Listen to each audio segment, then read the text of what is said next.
Good evening, everyone. I'm Professor Michelle Foster, the Dean of Melbourne Law School, and I would like to offer you a very warm welcome to Melbourne Law School tonight for the 2026 Harold Ford Memorial Lecture.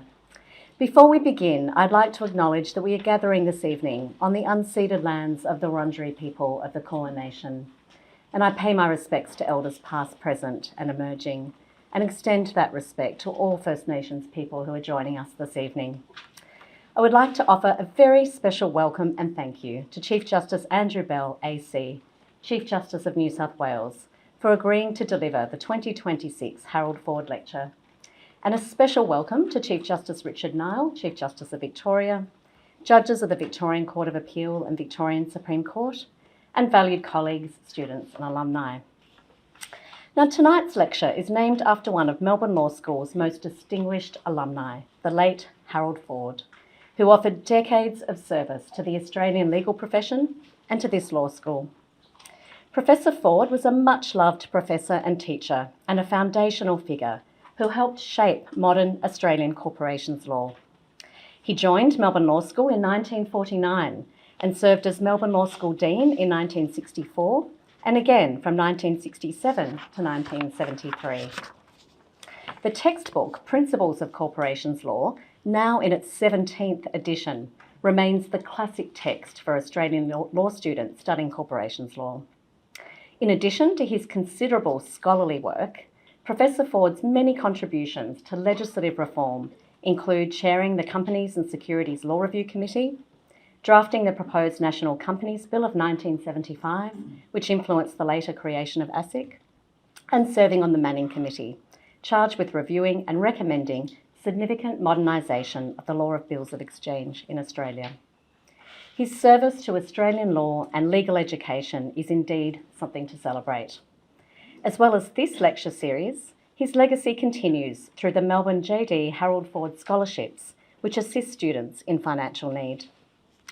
I would also like to sincerely thank law firm Clayton Utz, who have again generously partnered with us to offer the Harold Ford Memorial Lecture. And I offer my warm welcome to members of Clayton Utz here with us this evening, including Damien Gardner, Andrew Walker and Peter Nikitas. And we will hear from Andrew later, who will offer a vote of thanks at the end of this evening. It is now my pleasure to introduce my wonderful colleague, Professor Rosemary Langford, who will in turn introduce our esteemed guest speaker. Professor Langford is the Harold Ford Professor of Commercial Law at MLS and Director of the Melbourne Centre for Commercial Law. Rosemary has significant expertise in relation to directors' duties and is currently exploring the scope of directors' duties in addressing social, environmental and cultural concerns as part of a prestigious ARC Future Fellowship on Corporate Purpose. She is also leading, with Professor Andrew Godwin, the recommencement of the Victorian Supreme Court Conference, which is a joint initiative of the Victorian Supreme Court and MLS. And very conveniently, you have a flyer about the forthcoming conference on your seat. Professor Rosemary Langford will introduce our speaker and topic and then moderate the Q&A at the conclusion of this evening's lecture. Before I hand over to Rosemary, just a friendly reminder that this evening's proceedings are being recorded and the recording will be available on the website in due course. But now I would like to hand over to Rosemary and wish you all a wonderful evening. Thank you.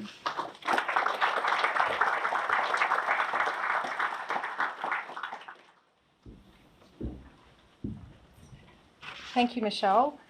Well, there's no doubt that the interaction between corporate responsibility, directors' duties and AI is extremely topical. Just recently, Justice Lee handed down the long-awaited decision in the Star Casino litigation, a feature of which was the use of AI in light of the requirement that the board control the information they receive and exercise independent judgment and diligence.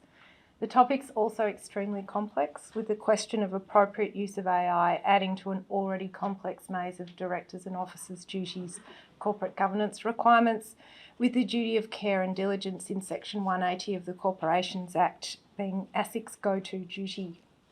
It certainly is a very different world to that in which Professor Ford wrote and updated his seminal text on Principles of Company Law. Our guest speaker this evening is the highest ranking judicial officer in New South Wales, Chief Justice Andrew Bell, AC. The Chief Justice was appointed in 2022 following his presidency of the New South Wales Court of Appeal since 2019 and following a distinguished career at the bar. He's an adjunct professor at the University of Sydney Law School, fellow at the Australian Academy of Law, and a former chair and board member of Sculpture by the Sea. He's also an alumnus of the University of Sydney and of Oxford. Throughout his career, Chief Justice Bell has contributed significantly to legal thought and practice in areas concerning corporate responsibility, fiduciary obligations, and the administration of justice.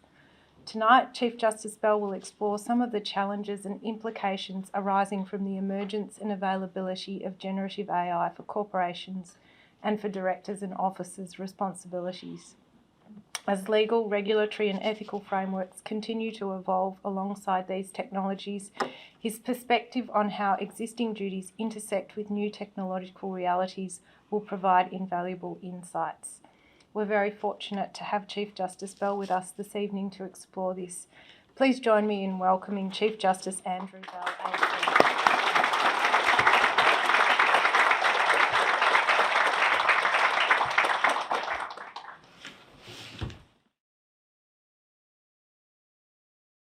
Thank you, Professor Langford, Dean Foster, Chief Justice Nile, other judges, present members of the Melbourne Law School, distinguished guests, friends and colleagues. I also acknowledge the Wurundjeri people of the Kulin Nation and pay my respects to elders past and present and all Indigenous people present this evening. Well, it's a great honour indeed to have been invited to deliver this famous lecture, which I hope that's not a sign. This famous lecture, which rightly commemorates the legendary career and enormous and national contribution of the late Professor Harold Ford, AM, to corporate and commercial legal scholarship and regulation. It's also a great personal pleasure for me to return to Melbourne University Law School, where I taught a postgraduate course in commercial conflict of laws, although I can't remember whether it was this century or last century that I did so. Well, in the mid-1980s, when Professor Ford retired from this law school and I was an undergraduate at Sydney University, and into the 1990s, when the professor finished his term as chair of the Companies and Securities Law Review Committee, which did such important work, we did not have mobile phones, the internet, laptops or email. There was no OSTLE or searchable databases such as Casebase. The English weekly law reports were just that, physically produced weekly and sent by airmail to Australian chambers and law libraries. Unreported judgments, typically typed in courier font, were held in manila folders by Supreme Court and university law libraries. When I started practice in 1995, our chambers had a single shared fax machine, and the documents in shipping and insurance cases commonly involved telexes, which most students of today would never have heard of. I recorded my modest fees in a spiral-bound Ancol notebook. Briefs were in hard copy and did not include the indiscriminate, undifferentiated dumping of every tangentially relevant document that forms part of the modern electronic brief. Indeed, the expression soft copy was unknown. This period coincided with what has come to be known as the second AI winter, a season from which we have well and truly emerged. Since that time, there has been an information explosion powered by the internet, the development of extraordinary search engines and the emergence of technological behemoths. We live in the concurrent ages of the algorithm and big data. For these and other reasons, it also feels like we are living on a hinge of history, what some have termed the fourth industrial revolution. The public emergence of Gen AI and large language models less than 3.5 years ago, when ChatGPT first launched, has seen the world swamped by what might legitimately be described as a technological tsunami. Unlike a tsunami, however, there are no signs of abatement, with the pace of technological change non-linear, apparently unstoppable, and ever increasing in its speed and intensity. The next variation, agentic AI, is already upon us. It is an artificial intelligence system that can accomplish a specific goal with limited supervision, consisting of AI agents, machine learning models that mimic human decision making to solve problems in real time. And unlike traditional AI models, if one can speak of something as new as AI as being within a tradition, unlike those traditional models which operate within predefined constraints and require human intervention, agentic AI exhibits autonomy, goal-driven behaviour and adaptability. The impact of artificial intelligence has been ubiquitous. No business or profession is immune. Moreover, it has correctly been observed that the dominant role of corporations in modern society placed them, and it might be added their directors and officers, quote, at the epicentre of AI development and implementation, unquote. The challenge for company directors is to consider how their company, and indeed how they as directors, can maximise the positive features of AI whilst avoiding or minimising AI-related risks to the extent possible from both a legal and ethical perspective, with AI avoidance by boards of directors said to be no longer an option. Regulatory lag is inevitable because of the rapidity of the rate of change and the complexity of the technology, much of it apparently not even fully understood by the scientific experts or digital designers behind the technology. All of this will be magnified still further as agentic AI is refined and the scope for its autonomous operation further developed. Another incident of the speed and the rate of change is that scholarship and the insights provided by it may date almost immediately. It's more than 6 years since Professor Armour and Professor Eidenmuller published their important article, Self-Driving Corporations, in the Harvard Business Law Review, in which they predicted that, quote, the oversight challenges and liability risks at the top of the firm will rise significantly. There is, unsurprisingly, a growing volume of literature on the topic of AI in corporate governance and AI and the law more generally. That's just a small selection. The Cambridge University Press has been particularly prolific in promoting publications dealing with these topics. The pace, rate and complexity of change also present an obvious challenge for company directors and senior management trying to keep up with, let alone ahead of, the curve. Normative assumptions as to the role of human beings as company directors and the bringing by each of an independent, stress the word independent, judgment to bear on corporate decision making are under challenge. In that context, I propose in this lecture to explore the implications of the era of AI on directors' duties and for corporate responsibility. I make 3 points by way of clarification at the outset.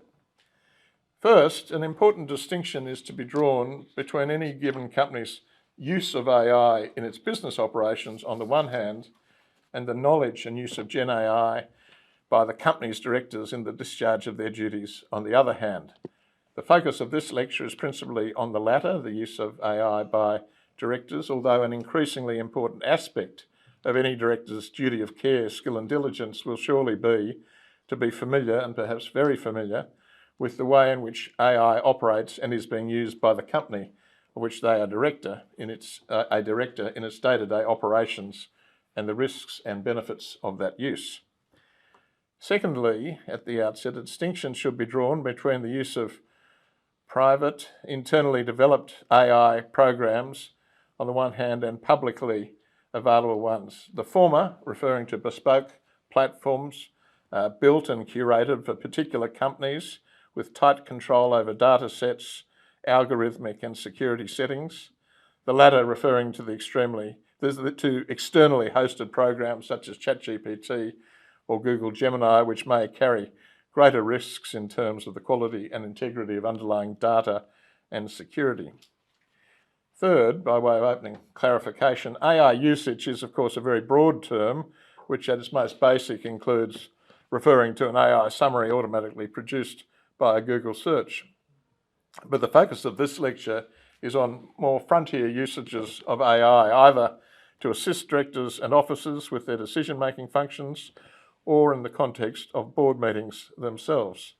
So understood, AI is reportedly being used by board members and officers in a host of ways, including researching or benchmarking peer practices, evaluating company performance metrics, enhancing governance processes, assessing risk compliance, decision-making with respect to investment, personnel selection, procurement, production planning and control pricing, sales and marketing and pressure testing, corporate strategy, scenario modelling, as well as the integration of AI technology within board portals. This is no doubt an incomplete account. Now, notwithstanding the rapid adoption of AI by company directors in their work, the regulatory lag to which I've referred is also reflected in the lag in the adoption of reference to AI and how it is being used in the at least publicly available governance documents of many leading Australian public companies. Where reference is made to AI in, for example, companies' annual reports or corporate governance statements, it's often of a very general and generic kind. A desktop survey of the public reporting of the top 21 Australian public companies by capitalisation undertaken for the purposes of this lecture discloses that as of late April this year, reporting on AI or AI governance is not yet a standardised element of reporting of major Australian corporations. Those companies which do have a publicly available AI governance framework or policy tend to disclose it either as a standalone report or within existing policies and guidelines, including third-party risk assessments, security guidelines, or in the company's code of conduct. Numerous companies record in their annual reports or corporate governance statements that their directors were trained in AI use, responsible AI or agentic AI through various presentations. Many companies report having internal AI governance or responsible AI policies which are not publicly available. And some companies merely state that they are committed to responsible AI without providing any detail about what that means. The apparent reticence of publicly listed companies to provide detailed public reporting on AI usage or governance may, at least in part, be explained by concerns to avoid liability arising out of continuous disclosure requirements and or for misleading or deceptive conduct claims. And there have been numerous suits, class actions in the US about companies' reference to their own use of AI, over 50 such suits. It may also be explained by the fact that AI is dealt with under the rubric of existing disclosed risk management frameworks. In March of this year, the chair of ASIC spoke about, and I quote, the risks and opportunities of AI in the context of its use by directors. And he observed that every director should embrace AI to understand its risks and benefits with both eyes open and to harness its potential for community and customer benefit. And he went on to say it means that every board needs to have a conversation about AI use and determine their risk appetite and policies rather than turning a blind eye to the issue and hoping it sorts itself out. In May of this year, so only last week, ASIC issued a letter to industry calling for urgent cyber uplift as AI accelerates cyber threats to businesses. And that letter was issued shortly after APRA released its letter to the industry on artificial intelligence, in which it was observed that AI adoption is moving fast, but governance maturity is lagging, and many boards, quoting, are still developing the technical literacy required to provide effective challenge on AI-related risks and oversight, unquote. Particular issues may arise where a company either does not have or is still developing a secure proprietary AI resource, but where its directors resort to publicly available AI tools in the discharge of their directorial responsibilities. In its 2025-26 corporate plan, ASIC signalled the taking of enforcement action in relation, inter alia, to what it described as, quote, the poor use of AI, unquote. At Commonwealth government level, there has reportedly been a shift in the attitude of the Australian government from an approach which originally contemplated the articulation of a series of specific guardrails to a shift from that to what is now referred to as a technology neutral mode of regulation. Beyond the jargon in the Commonwealth Government's National AI Plan, published on the 2nd of December last year, the government has indicated that reliance will be placed upon, quote, strong existing, largely technology-neutral legal frameworks, including sector-specific guidance and standards that can apply to AI and other emerging technologies. What that practically means is the Corporations Act, the status quo, where principles are stated at a level of generality rather than us seeing AI-specific guidelines. As Professor Brand perceptively comments, higher order principles, such as those arguably contained in the Corporations Act, are more capable of adapting and allowing for evolution of regulatory problems than more specific mandated rules, the argument there being that with the pace of development, regulation will inevitably lag behind, and what seems good in 2025 may be outmoded by 2026, so better to stick with a generalised form of legal framework. Beyond the Corporations Act, another example of an existing regulatory standard which may be applied to AI is APRA's Prudential Standards CPS 230 on operational risk management, issued in July 2025. That standard does not mention artificial intelligence, even though it's only 6 months old and AI was well and truly on the scene. But the onerous obligations that standard imposes on directors of APRA-regulated entities will surely assume added complexity for boards and directors occasioned by the adoption of AI within those entities. The ASX is currently in the course of revising its corporate governance principles, last issued in 2019, and established an advisory group on corporate governance under the chairmanship of Dr. Philip Lowe in January of this year to do so, and one might expect that AI will be covered in those revised principles. Perhaps the most useful current guidance as to the use of AI by Australian company directors has been provided by the Australian Institute of Company Directors, the AICD, in a series of reports and guidance notes, which I'll refer to in some more detail later. One of the aims of this lecture is to raise questions about AI, corporate governance and directors' duties in the context of our existing legal framework. AI creates great excitement as to its benefits and efficiencies which it offers. And this excitement is fanned by those companies who are in a commercial arms race to sell their wares to a market which is desperate not to miss the boat, as it were, as competitors all seemingly turning to AI. The rush to early adoption is entirely understandable, but is not without risk. And amidst all the hype, or what one commentator has referred to as AI dazzle, sight should not be lost of the robo-debt fiasco in Australia and the Post Office Horizon scandal in the United Kingdom, which stand as potent and salutary reminders of the risks of over-enthusiastic and uncritical adoption of automated decision-making. In terms of risk, some of the potential weaknesses in Gen AI that have informed my own relatively conservative approach to the use of it adjacent to court proceedings in New South Wales apply equally to the use of Gen AI by companies and their directors. These risks, which I say have underpinned my approach to practice notes about AI in court, I think have application more broadly.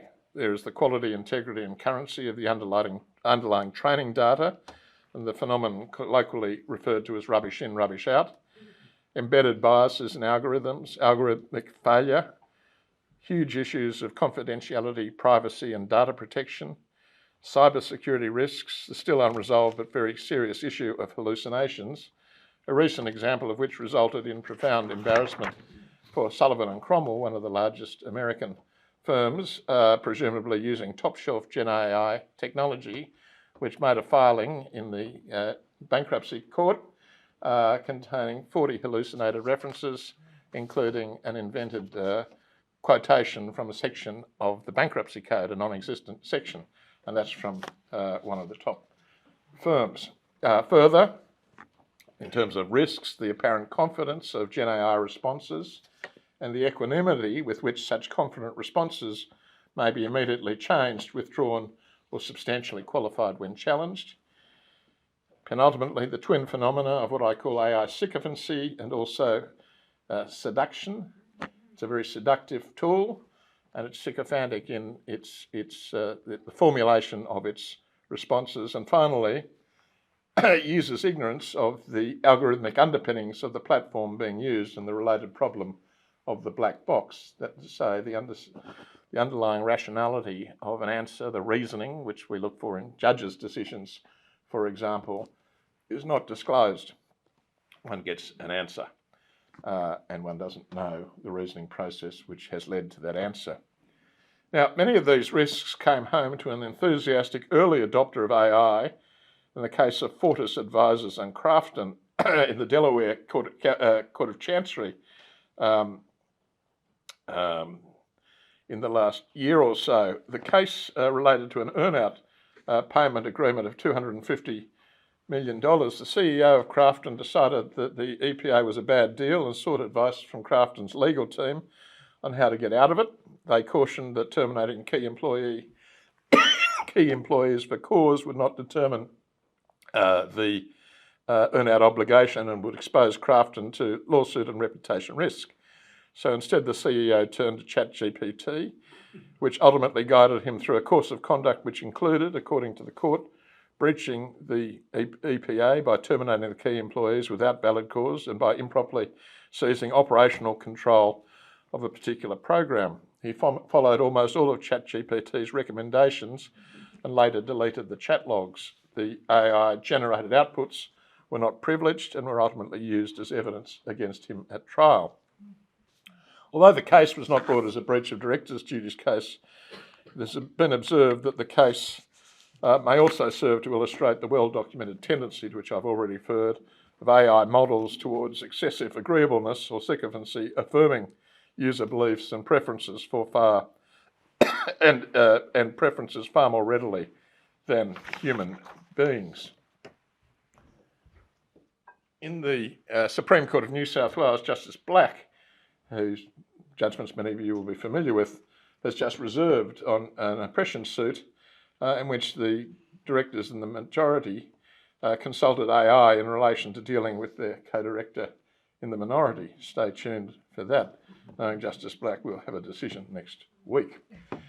At a larger level, exaggerated claims by companies as to the advantages, capabilities and benefits which AI has brought to their products or businesses, sometimes referred to as AI washing, has already spawned, as I've mentioned, a reported 51 AI-related securities class actions filed in the last 5 years in the United States. So in this brave new world, questions relating to the implications of the emergence of Gen and other AI for corporate governance and directors' duties and responsibilities must be addressed on the assumption that the vast majority of companies of any substance have already moved or are rapidly moving towards extensive use of AI in their business operations. Now, the list of questions is not short. Those questions include: do existing statutory and common law directors' duties impose a duty on directors to use artificial intelligence in the discharge of their various obligations? What level of knowledge and expertise must a director have in respect of AI platforms used by the company of which they are director and used by the board, including the specific risks of such platforms? If a director only has a basic or rudimentary level of knowledge, will this amount to a want of due diligence for the purposes of Section 180 of the Corporations Act? Should AI literacy or competency be a criterion of a board's skill matrix? What level of investment is required by a board in order for its directors to become AI literate? What is or should the extent of use of AI by a director be in the discharge of his or her obligations? What implications does such use have for a director's individual responsibility to bring his or her independent mind to the discharge of statutory and common law obligations? At what stage in the governance process is AI best suited to be deployed? Will the use of AI in the boardroom erode the dynamism of boardroom debate and promote groupthink? If the board uses AI in real time in its deliberations, What paper trail should be created in terms, for example, of the prompt history leading to the recommendation or advice? Will directors' access to and use of AI encourage management to provide lengthier board papers and information dumps, and relatedly, should it? Is AI better used by management in preparing board papers or by individual directors to summarise them? In terms of the former, should the board put in place AI policies or frameworks for management to operate within in producing board papers?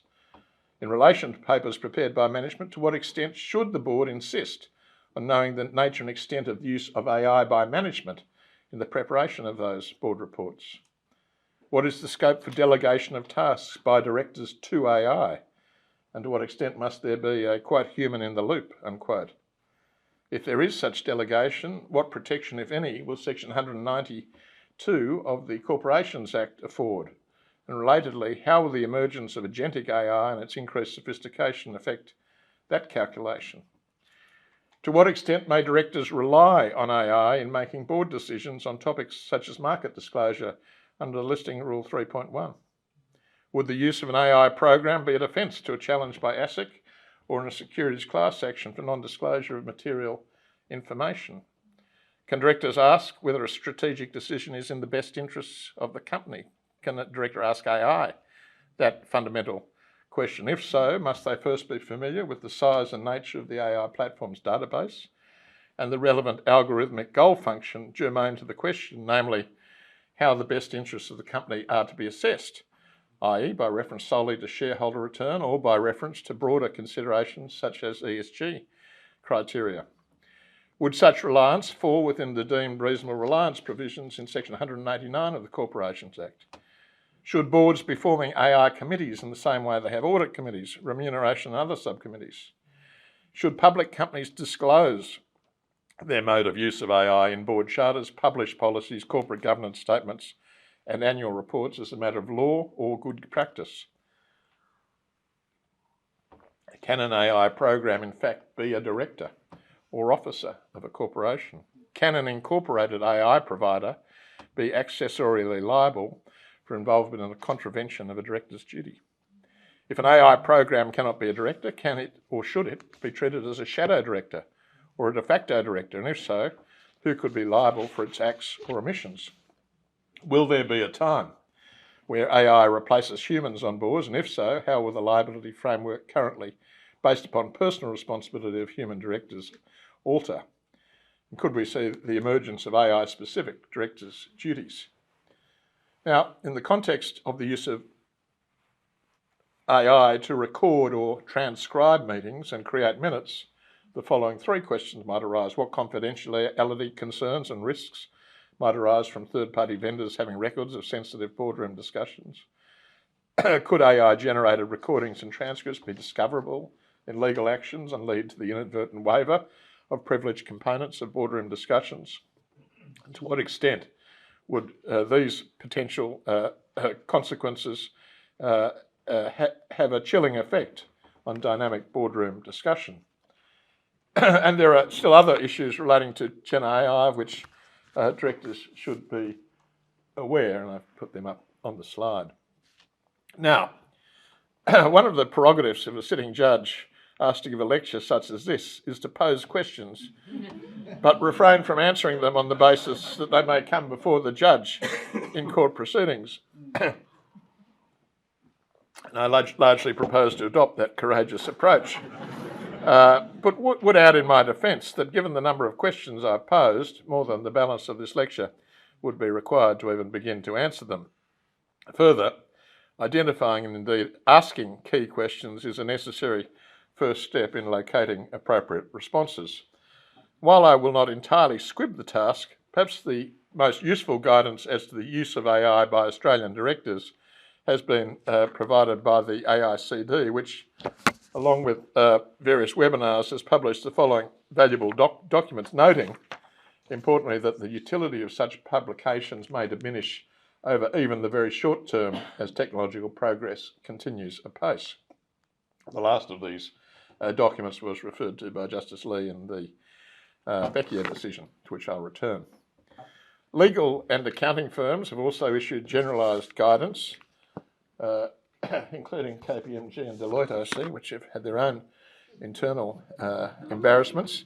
But nonetheless, they've issued generalised guidance, and no doubt more detailed guidance is being provided on a solicitor-client basis as to the appropriate use of AI by directors. I've got no doubt that the large commercial firms are busy in that regard.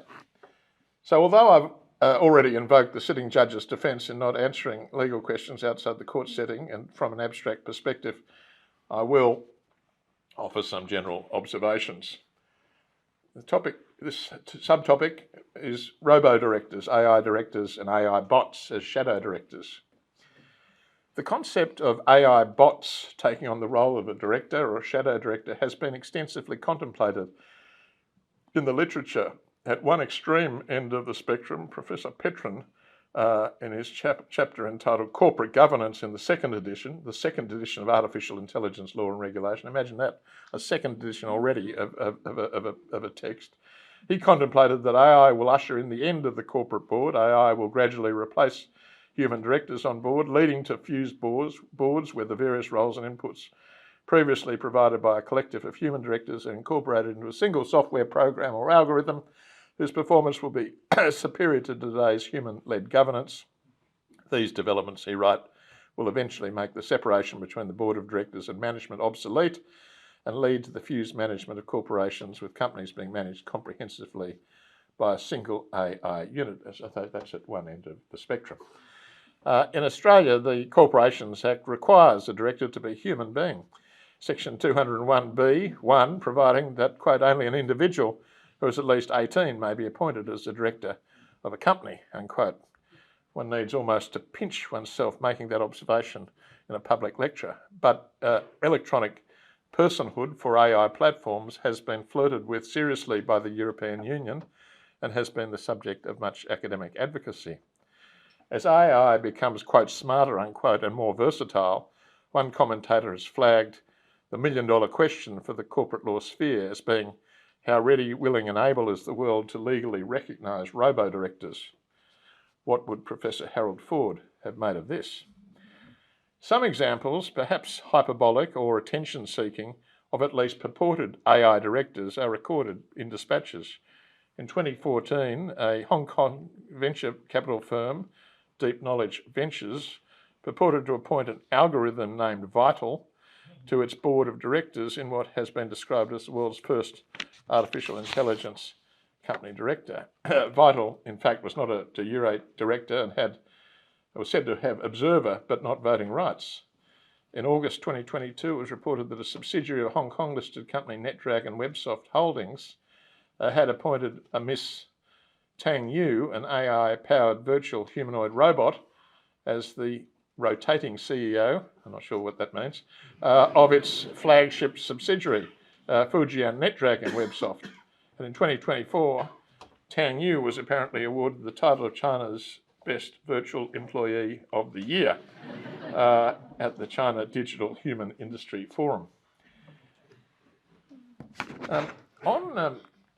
On the 30th of May 2024, the Real Estate Institute of New South Wales announced the appointment of Alice Ng, an AI bot, as an advisor to its board, describing the anthropomorphic Ms. Ng as having an IQ of 155 and as the world's smartest board advisor.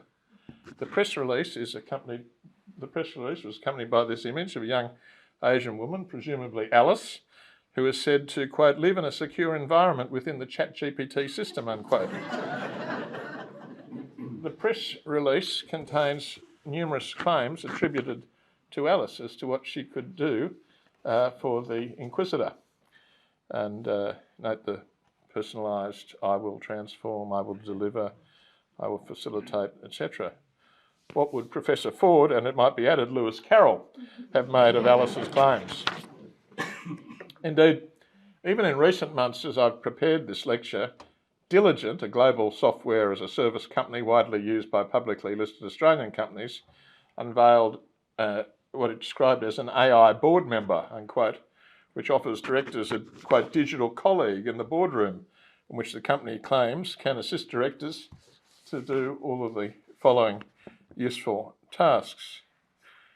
And in April of this year, the Lloyds Banking Group, a significant financial entity, announced that it had deployed a specialist AI bot in its boardroom, which was developed by UK board tech group Board Intelligence. The bot is reportedly currently being used predominantly to help executives prepare ahead of meetings, but may also be used to review confidential materials, support meeting preparation, assist in checking for bias in decision making, and assess executive and employee performance. Now, if AI bots may not be directors of Australian companies because they fall outside the definition of a person in the Corporations Act, may they be shadow directors in the same way that a body corporate may be a shadow director? The current short answer is no. A body corporate is a person by virtue of the Acts Interpretation Act and thus may fall within the meaning of a shadow director in Section 9AC of the Corporations Act. So legal personhood has not yet been conferred on AI bots.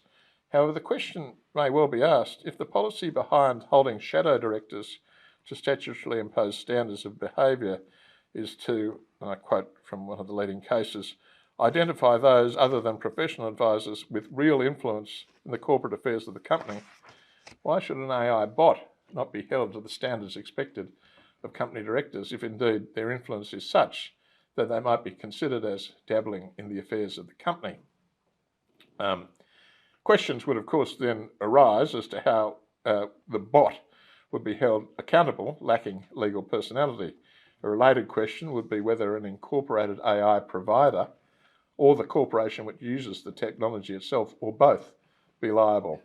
In this context, is a distinction to be drawn between an open AI system whose underlying data and algorithms are provided by the company which offers the product, and a proprietary closed AI system which can be modified or configured by the company which uses it and which may curate the underlying database. Complex issues of transnational jurisdiction may also arise in pursuing claims brought against AI providers, especially those outside Australia. I'll now turn to Section 180, care and diligence in relation to the corporate use of AI. Justice Lee observed in the Becchio case that the irreducible requirement of care and diligence expected of all directors is to take reasonable steps to place themselves in a position to guide and monitor the management of the company. His Honour also noted that while non-executive directors are not required to be involved in the affairs of the company at the operational level and may be entitled to rely upon management to bring their attention to any problems or irregularities as to operational issues, they cannot substitute reliance upon the advice of management for their own attention and examination of an important matter that falls specifically within the board's responsibilities. Now, it might be argued that given the rapid and reportedly broad adoption of AI as a critical component of many companies' operations, any given company's use of AI to assist with its decision-making function meets His Honour's description of, quote, an important matter that falls specifically within the board's responsibilities, and that a close knowledge of that use and of AI more generally is required in order to, quote, guide and monitor management, and now forms part of an irreducible requirement of care and diligence for a director. I would be inclined to endorse Justice Lee's observation that any use of AI should be controlled and transparent. It's prudent that boards should discuss and deliberately govern any AI use by formal adoption of policies rather than just wink at informal shadow use. Chairs and company secretaries have a critical role in preserving role boundaries with management and promoting proper director engagement. Although ethical reasoning and judgment rests with directors, not machines, AI, His Honour wrote, is already changing the way in which directors receive and analyse material.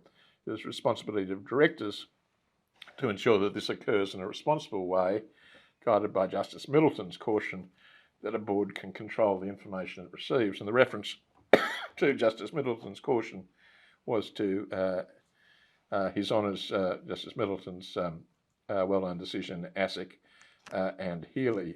What each director is expected to do is to take a diligent and intelligent interest in the information available to him or her, to understand that information and apply an inquiring mind to the responsibilities placed upon him. Now, what about delegation to and reliance on AI. If an AI bot may not be a director and could not currently be a shadow director, to what extent may decisions be delegated to AI?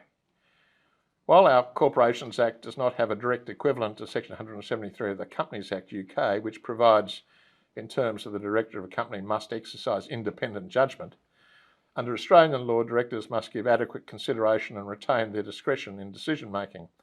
A director will be in breach of his or her equitable duty for letting things slide or for improperly acting blindly at the direction of another person. ASIC and Healy has been identified as showing how important a role the courts play in standard settings around the duty of care, and in an AI context, and as AI becomes more established, what is expected of directors will inevitably increase. The power to delegate, to which Justice Middleton referred in Healy, is addressed in Section 198D of the Corporations Act.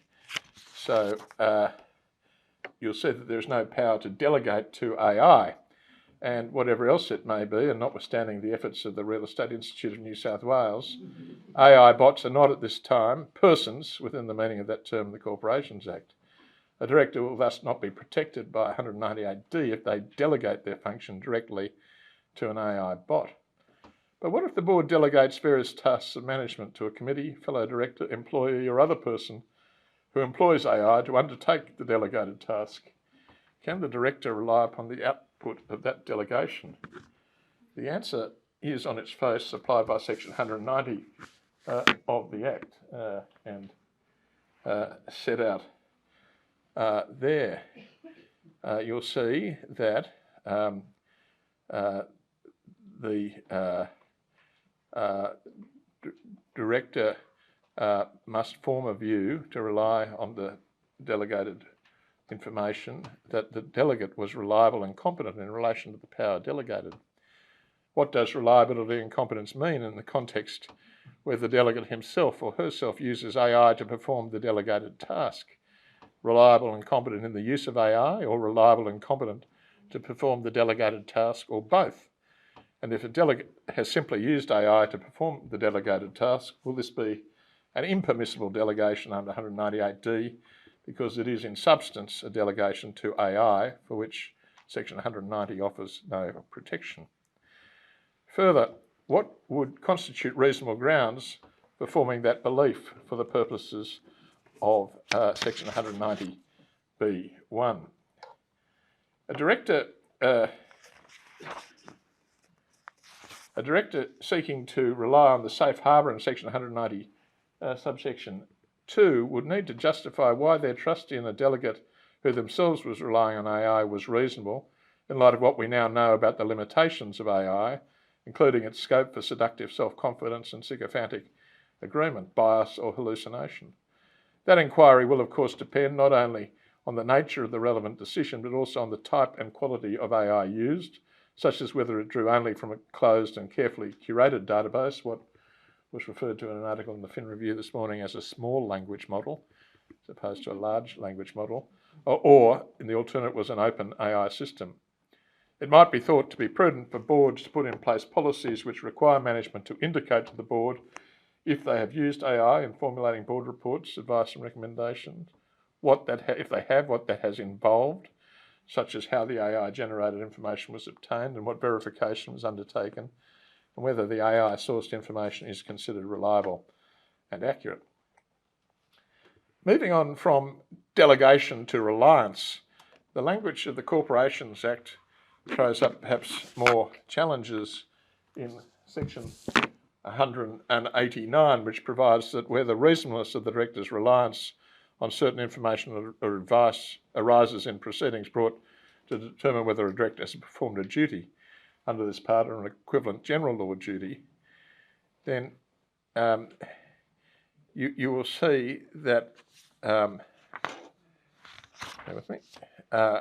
It's an important provision for directors. On its face, however, it doesn't appear to provide a guaranteed safe harbour for a director relying on the output of an AI platform or bot or the results of an AI-produced opinion or recommendation supplied by an employee, professional advisor or expert. The expert referred to in subsection A2 must be a person and the informational, professional or expert advice must be given or prepared by that person. That emerges from the text. That is not to say that that person may not use AI, but in order to engage the safe harbour, the relevant belief by the director as to the person's competence may need to extend into competence as to the responsible use of AI.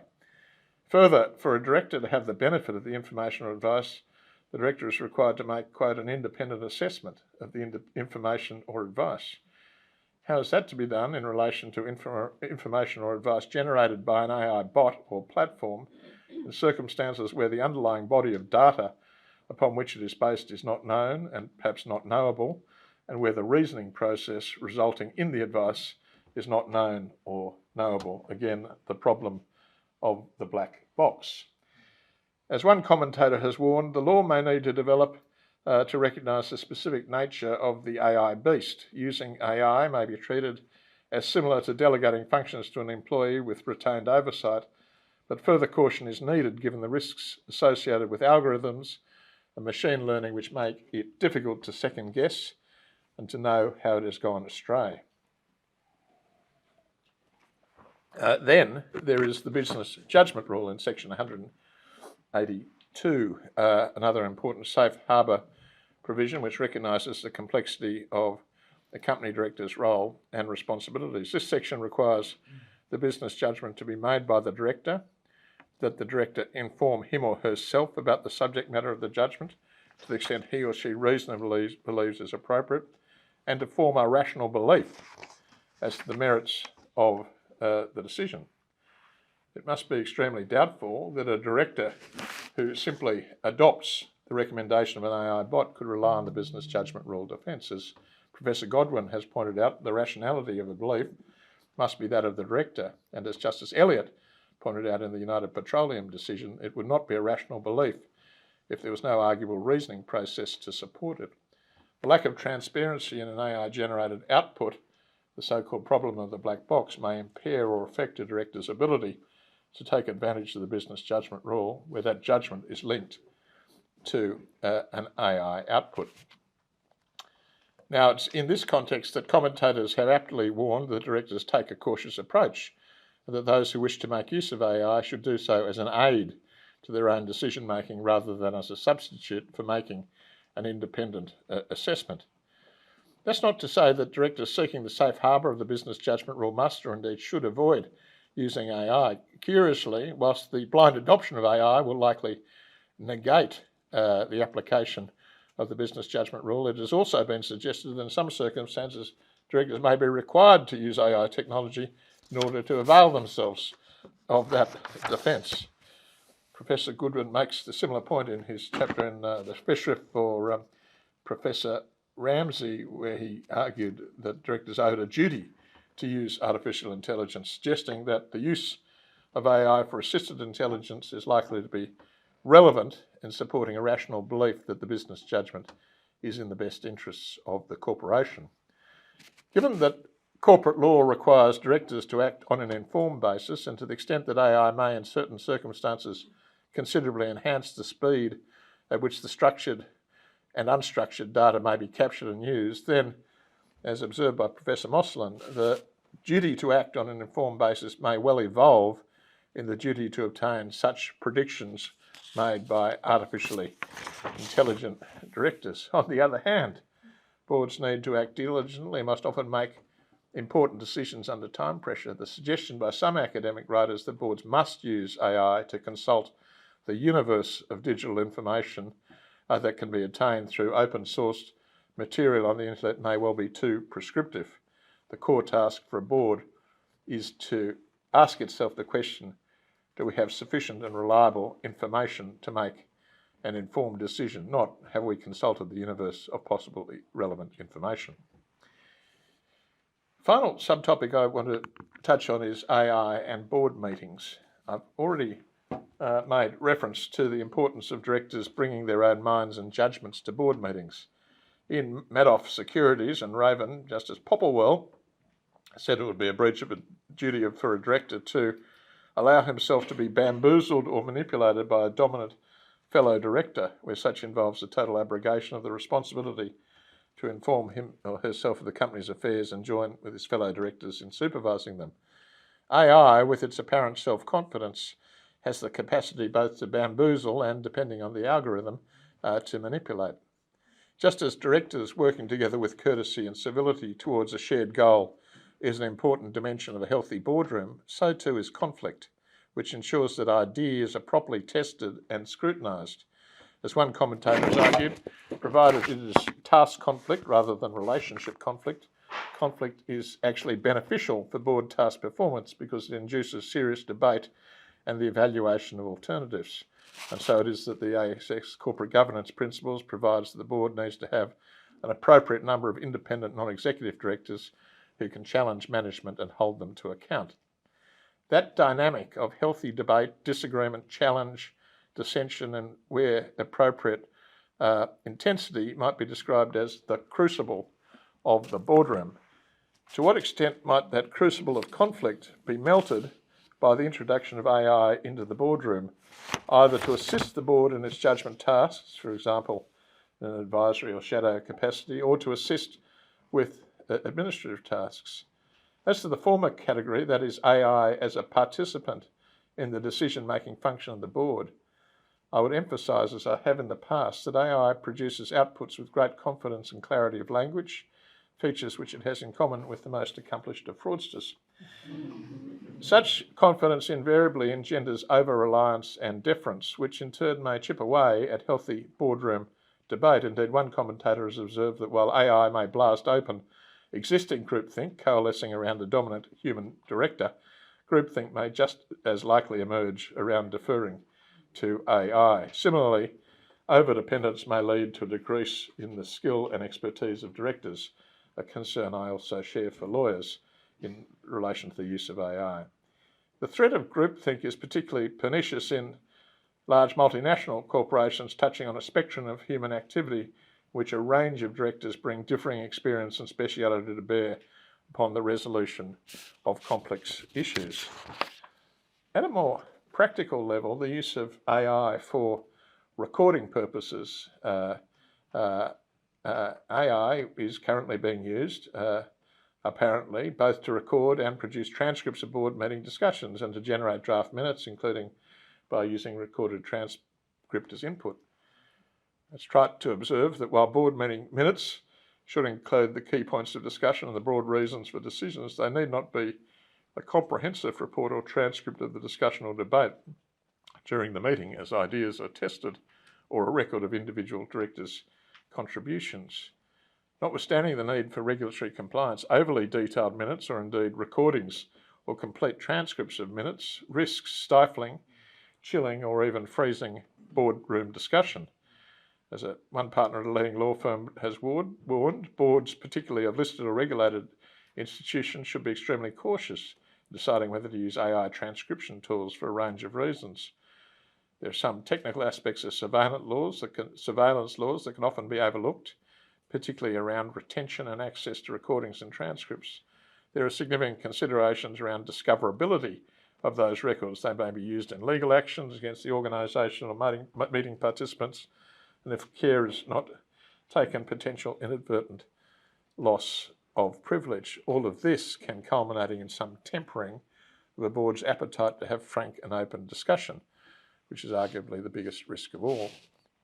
Now, there's a range of factors that might cause directors to be less full and frank in their contributions to a meeting which is being recorded and potentially stored in an online database to which third parties may have access, including concerns over the security of the storage, the risk of subpoenas, the risk of disclosure of confidential information to third-party AI providers, the potential for inadvertent waiver of privilege, and the accuracy of draft meeting minutes created by AI, including the risk of hallucinations or bias or misallocation of a particular point of view to a particular director. For example, one can think through the possibilities of things that could go wrong. And so the responsibility lies with the board and especially the chair and the company secretary to ensure healthy debate, free-flowing discussion and conflict where appropriate. To the extent that that is stifled by AI recording, transcription or draft minutes, that should be avoided. Again, clear policies on governance by artificial intelligence would assist. And related to the above risks, use by individual directors of their own AI in the preparation for and use during board meetings may also carry potential forensic risks. It's readily foreseeable that a likely consequence of directors using AI for self-inquiry or personal curiosity is a new avalanche of discovery as part of the forensic inquiry by regulators in class actions or in inter-parties litigation. Associated with this discovery is the potential use of such material in cross-examination. So, to conclude, as I've said, the lecture has deliberately set out to raise questions and issues against a landscape of rapid change and technological development, which shows no sign of abatement and which is at once breathtaking and no doubt commercially seductive. What is hype and what is reality remains to be seen. Large legal and ethical questions abound. Regulatory lag is inevitable. Company directors, while not regulators in any traditional sense, have corporate governance responsibilities which are in some respects, and vis-a-vis the company of which they are director, akin in some senses to those of regulators.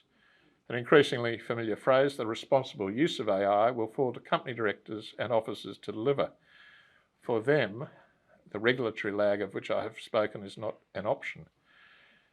It is here, it is now, and the obligations, the legal obligations are engaged. The following matters are clear. First, for the time being at least, there is no move in Australia to alter the regulatory frameworks supplied by the Corporations Act and cognate legislation as a result of the emergence of AI. Secondly, not all of our current key provisions governing and to some extent protecting company directors in their important work may be able readily to be availed of, at least where AI has played a prominent role in the making of board decisions and has been relied on by directors or their delegates in doing so. Thirdly, directors must be vigilant and disciplined in their use of AI. Apart from the confidentiality, data governance and proprietary concerns, none of which is insignificant, indeed far from it, independence lies at the heart of good corporate governance, and great care must be taken by directors to ensure that the crucible of debate and productive conflict of ideas in the boardroom is not undermined or supplanted by AI. Fourthly, contemporary company directors must ensure that they have a close understanding of the potential limitations and significant potential risks of AI and have systems in place to mitigate those risks. That education must be both for the purposes of the use by directors of AI and in relation to the operational use of AI by the company of which they are director. One important way to facilitate that education is for directors to continue to ask probing questions in relation to AI. And the recent trend of boards leaning into AI education for their directors is salutary. Fifthly, notwithstanding the risks referred to above, companies must strike a careful balance in formulating their AI governance strategy. Frustrated directors or officers without access to secure and sanctioned AI platforms offering embedded controls may revert to shadow AI use and apparently already widespread behaviour, bringing with it increased risks in relation to fraud, cybersecurity, confidentiality and even national security. Internal controls may go some way to managing shadow AI use through establishing visibility mechanisms and guardrails. Sixthly, and you'll be relieved, finally, it's not difficult to imagine a wave of litigation occurring not too far down the track from the use by corporations and directors and officers of AI. It will be a bitter irony that AI may itself play a significant role in formulating claims and identifying vulnerabilities leading to litigation about the use, non-use and abuse of AI. Thank you very much.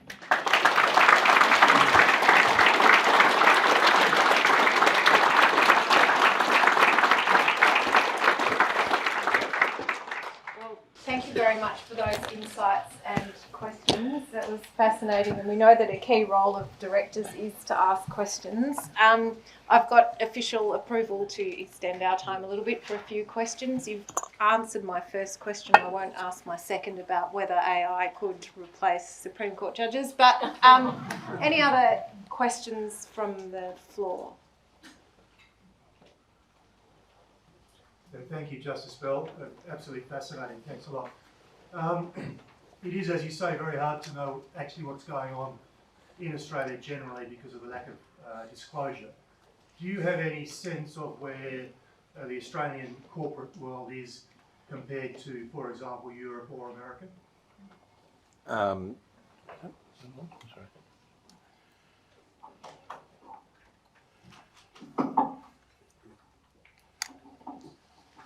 I'll set up. Not to any reliable degree. There certainly have been surveys of the extent of adoption of AI tools by company directors in the UK and the US, and in the fuller version, there is a fuller version of my paper, you'd be horrified to know, but in the fuller version, which will be no doubt put up on the net, there are some statistics about take-up, etc. But I think most jurisdictions are probably experiencing this challenge of the speed with which the technology is developing, which is fuelled, of course, by the huge commercial pressure, the marketing by the firms, but also the consciousness by corporations of not missing the boat, the impetus to early adoption, and yet the lag in education. I mean, as I said, when you're reading sort of the literature, or it dates very quickly. Not all of it dates, but you have to be very, very conscious of that speed. And sort of one of the points I made, that often regulation lags behind, but company directors, I think, can't lag. They have to be very proactive. And I know a number of senior company directors, one of whom is here, who has done AI courses at MIT as part of her corporate discharging her corporate educating herself. And I have no doubt that many of the large public companies are conscious about the need for that. In my own area, the use of AI in the courts, I'm reading material about AI just about every single day as we sort of work out how we deal with it, how we deal with hallucinations, where we draw the line, etc. There's just no option but not to follow it if you're going to have properly formulated regulation. Thank you. We've got time for one last question. Do we have a mic? Yeah, No, that's all right. We've got a microphone here. Sorry. Should work. I hope it's on. Oh, sorry. We were just having a conversation earlier about whether we were optimistic or pessimistic about what's happening with AI. And I suppose we explored issues around pessimism about people who own the power and who seem to be exploiting AI, but also how it's being used, and particularly how it's being used in the legal profession. I'm just really interested in your thoughts, please. Big question. I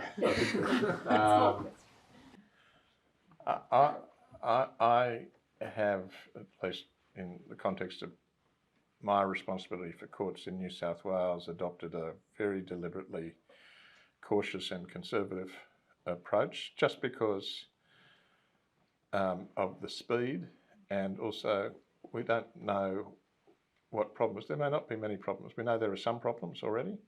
We know some problem. The problem of hallucination don't seem to me to have gone away or been solved. Everyone says they're going to be, but they haven't been in the 3.5 years I've been following this really closely. And it's a major problem for courts and judges being able to rely on what is presented to them, particularly, but not only by litigants in person. I understand why litigants in person are seduced by the opportunity for free, apparent legal advice. And but we had people reading. I had somebody reading out in the Court of Appeal oral submissions, but she was reading from a script which had been produced by AI. She did not know what it meant. She didn't know what she was saying. It didn't make sense.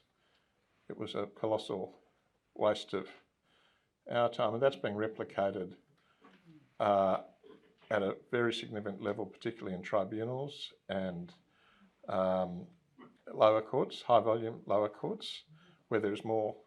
So, it's where I'm sure Richard Nile is, I know he's dealing with the same sort of issues, trying to strike a balance. We don't want to appear to be standing in the way of progress, but I'm taking the view that I'm not going to swallow the tasty sweet until I'm sort of satisfied it's safe and reliable. There are much bigger issues too about judicial use, because then you're involved in the topic of trust, legitimacy of the judiciary. I have a very strong view about humans being integral to the independent disposition of other human beings' disputes. I just think that's very significant.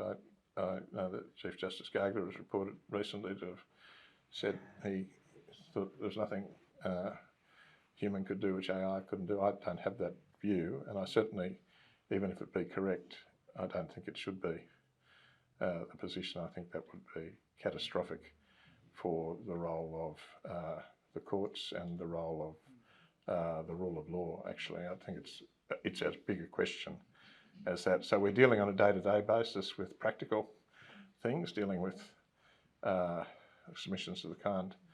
But I've got no doubt that there are very good uses which firms are, in dealing with huge amounts of data, etc. And, the key thing is responsible use. And I hope that the legal profession is committed to that responsible use of it. But to understand what responsible use is, you have to understand the technology. You've also got to understand the system you're dealing with. You've got to know about the rule of law. You've got to have a view about why humans are important in dispensing justice. So it's fascinating to be living in the middle of it. I was appointed Chief Justice 4 years ago, before ChatGPT came out. I'd been a judge before that. But I had no idea this was going to be on my plate, really. Perhaps I should have. But as I said in answer to the previous question, I deal with it almost every single day in one shape or another. Thank you. Thank you so much. Well, I might now let you have a rest and hand over to Andrew Walker to propose the vote of thanks. The Chief Justice's speech will be on our website soon, and we hope to also post a recording soon. Thank you, Andrew. Well, thank you, Professor Langford. And on behalf of Clayton Utes, I'm very honoured indeed to propose this vote of thanks to the Honourable Chief Justice Bell AC for a most illuminating and insightful presentation this evening. We are certainly indebted to Your Honour for giving of your valuable time, particularly having travelled from north of the border, to join us in continuing the fine traditions of this event in honour of the late, great Professor Harold Ford. We particularly appreciate Your Honour's astute observations on the great excitement and tasty treat of AI, perhaps most graphically and, for my part, somewhat disconcertingly represented by Robo-Director Ms. Ng, whom I might have, had it not come from such a reliable source, Your Honour, I might have assumed had been posted on the first day of the previous month. We're also indebted to Your Honour for highlighting the very real risks of the generative AI beast for human directors and officers, as well as legal practitioners who are still mostly human pro tem. Like Your Honour, I too recall the quaint before time, somewhat wistfully I might say, of receiving correspondence by mail, DX, if especially urgent, perhaps telex. Indeed, our telex code was the genesis of the moniker Klutz, which endures in the zeitgeist. It's outlived the telex. It endures in the zeitgeist to this day. The best efforts of many marketing departments notwithstanding. AI is certainly revolutionising many industries and professions, and the legal profession is not exempt, for better or for worse. the most graphic illustration of the rise of the machines at our firm is the library, which was around 10 times its current size when I started at the firm in late 1989. It was there that I first encountered a kindly, elderly gentleman in a cardigan who was only too happy to assist the new clerks to find the right row, the right shelf, the right law report, and the right case. Always entirely on point. Occasionally he'd direct us to some obscure but unfailingly apposite, unreported judgment on microfiche. Many weeks passed until, after remarking on this learned gentleman's prowess to the head librarian, I discovered, much to my embarrassment at the time, that the man I'd mistakenly assumed was a member of the library staff was none other than the great Professor Ford.